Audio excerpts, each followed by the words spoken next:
Greetings and welcome to our COVID-19 Returning to Work presentation, focusing on research park environments. My name is Larry Barton. I'm an architect and president of Strang Architects, Engineers, Interiors, and Planners.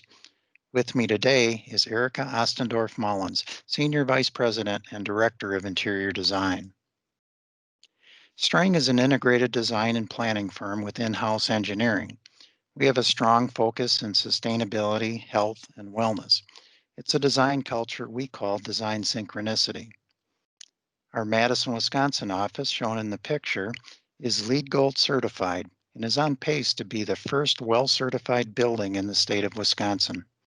This extra attention to wellness within the workplace has been beneficial to our handling of COVID-19 as we brought back our own staff into the workplace. For the past 6 months, we've been providing free consulting and presentations to organizations such as yours who need assistance with their return to work strategies. Our agenda is arranged around OSHA's primary recommendations for providing a safe work environment in the COVID-19 era. But before we discuss protective controls, it's important to understand what it is we're protecting against. The CDC has made this rather clear.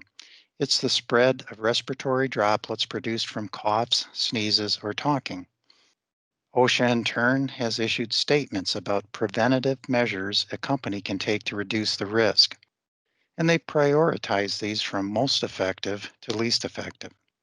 You will see that the effectiveness tends to be inversely proportional to the level of human interaction required. Based on the hierarchy of controls, the most effective action you can take is simply removing the hazard. Recognizing that people are the primary hazard, you can remove the hazard by asking people to stay home. Keeping your workforce at home might not be effective for your organization. When you've decided to bring people back for the first time, or you're increasing the workforce in the office, there are some risk factors to consider, including personal health challenges, the type of work that is done, which can be considered high, medium, or low risk based on the interaction with other people and the public, and the environment at which you are asking people to return to. Once you've decided to bring employees back, select the individuals who will be returning to the office, either based on job function or by requesting volunteers. Determine how you want people to occupy the space. Will they be returning to the office in a hybrid fashion and splitting their time between home and the office, or returning to the office 100% of the time? If you're looking at a hybrid model, staggering days in and out of the workplace can reduce capacity and maintain social distancing. Some options to consider are alternate days in the office, a day in the office and a day home, or a 2-week 10-4 cycle, where employees are in the office 4 days a week and then are at home for 10 days. If equal access to the workplace is needed, the workday can be expanded into shifts. By creating a morning and afternoon shift, it would limit the amount of people in your space at one time while allowing a full day access to the workplace. There's no one-size-fits-all approach to this. Every organization must consider the appropriate quantity and worker selection to bring back into the environment, as well as the pace at which to do so. OSHA suggests the second most effective strategy is engineered controls. Engineered controls are not highly dependent upon human interaction. Once put in place, engineered controls typically function automatically with predictable results. In terms of reducing the risk of virus spread, HVAC systems play a significant role. The diagram above depicts a traditional HVAC system, which you might find in a range of buildings. This could include daycare centers, restaurants, hotels, office buildings, and research facilities. The HVAC system ventilates and conditions the air within the work environment. There are several adjustments that can be made to an existing HVAC system to provide added protection against the virus. First, you should make sure that the existing system is working the way it was intended. A simple retro commissioning accomplishes this by confirming all systems are functioning properly and receiving the intended amounts of conditioned air. Next, you can introduce a higher percentage of outside air into the system. This reduces the level of recirculated air which may have picked up contaminants. You can also increase the ventilation rate, but first review with a qualified HVAC engineer. This is to confirm your existing system is sized to handle the conditioning of the additional outside air. You should also consider upgrading the HVAC system filters to a higher MERV rating if the system's sized to handle them. The diagram on the right of this slide demonstrates how much more effective a MERV 13 filter is in comparison to a more common MERV 8, which one might find in a standard office environment. Increasing the MERV rating of your filters places added stress on your HVAC system fans and ductwork. So you should always consult with an HVAC specialist or engineer before upgrading your filters. If humidity control is available in your HVAC system, it can be set to an optimal range. The chart above shows that a range of 30% to 60% is optimal for human comfort and health, but the higher end of that range is best for virus protection. Drier air in the winter, teamed with more people spending time indoors, is one of the reasons flu and other viruses tend to increase during this time of the year. In addition to simple HVAC adjustments, certain additive retrofits are also available. One additive option is the installation of ultraviolet lights within the air handling unit and ductwork. This is a relatively easy retrofit and serves to disinfect the air as it passes through the lights. This system treats the air that is introduced to a space, but does not protect against direct person-to-person transfer within the space, which occurs throughout the workday. Another technology that can be retrofitted into an existing HVAC system is bipolar ionization. Ionization rods are placed within the airflow of your air handling unit after the filters. Microscopic airborne virus pathogens, too small to be captured by the filter, then pass through the bipolar ionization rods. The process causes these ions to become charged and join together and become larger in mass. They're also neutralized in this process, rendering them harmless. The ionized air, when delivered to the occupied space, continues to neutralize viruses within the room, reaching 99% removal after 45 minutes, according to recent test results. Air movement within the occupied space improves the neutralization. Therefore, increased ventilation or ceiling fans can improve the results even further. The neutralized ions that remain are now larger in mass and can be captured by the filters in the return air system. Thus, the process repeats itself throughout the day with each air change. Research facilities inherently have complex HVAC systems with a wide range of requirements. Engineered controls for the labs are often much different from the office spaces. The types of research occurring in the labs impact the types of HVAC systems utilized. So random adjustments or additive measures intended to protect against COVID-19 may unintentionally impact the experiments occurring in the space. It's especially important that both researchers and qualified HVAC engineers work together before making any modifications to lab environments. Certain trade-offs may be necessary to optimize building systems for added protection against virus spread. Although this may increase the amount of energy used and the associated energy bill, these temporary measures can protect your staff until the threat of the virus diminishes. The next item on the hierarchy of controls is administrative controls. Administrative controls in the case of COVID is largely creating an environment where social distancing can take place.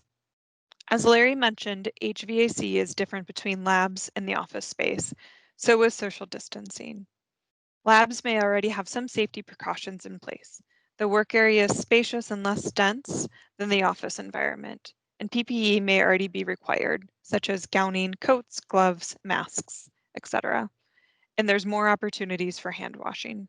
Typically, social distancing within lab environments is generally as simple as limiting the number of people working in a lab to reduce close proximity. The time between the lab and office is typically split. The percentage varies greatly based on company and industry. Most of our clients are striking a balance by allowing access to the labs, but all additional work is completed at home to the extent possible. This diagram illustrates a possible density difference between a lab and an office environment. Additional precautions are needed in dense office settings. Within those dense office areas, social distancing can be achieved at the workstation with a quick study of the space. In this example, a 6-foot diameter personal zone was created at the primary workplace at the workstation, which is the computer. And then we studied how that zone shifts as someone moves to the extent of their workstation. Once you understand the density of workers to workstations, a full study of the office can be completed. The example shows social distancing concepts applied across a typical office floor plan. In this case, 50% of the workstations can be occupied at one time, and that is shown in green. This diagram can then be used to work out alternating occupancies or shifts. Another thing to consider at this time is circulation. If you have a high density of people in your space with tight aisleways, you might suggest some areas to have one-way circulation. Moving beyond the areas where work happens, administrative controls will also need to be extended to the entrance, reception, and restroom. In the reception area, create a controlled point of entry and establish a check-in procedure for contact tracing and temperature screening. Consider a shield here.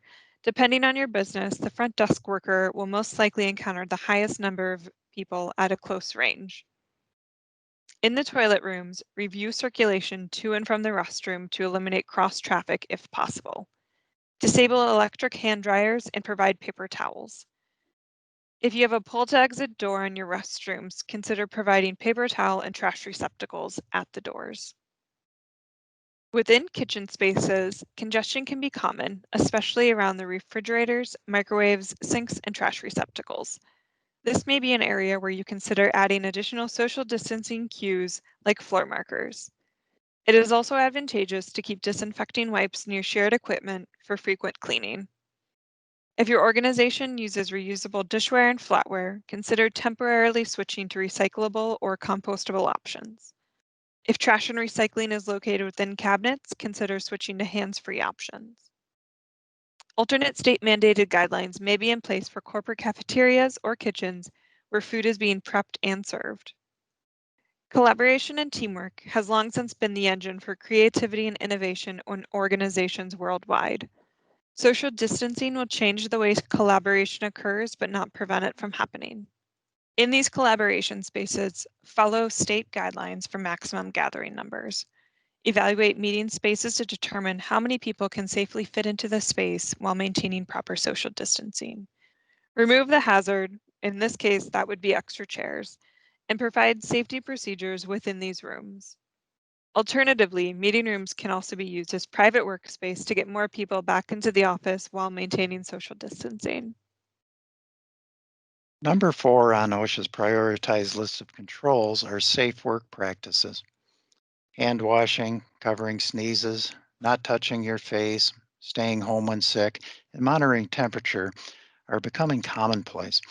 Most organizations already have these safety practices in place and have communicated the importance to their employees.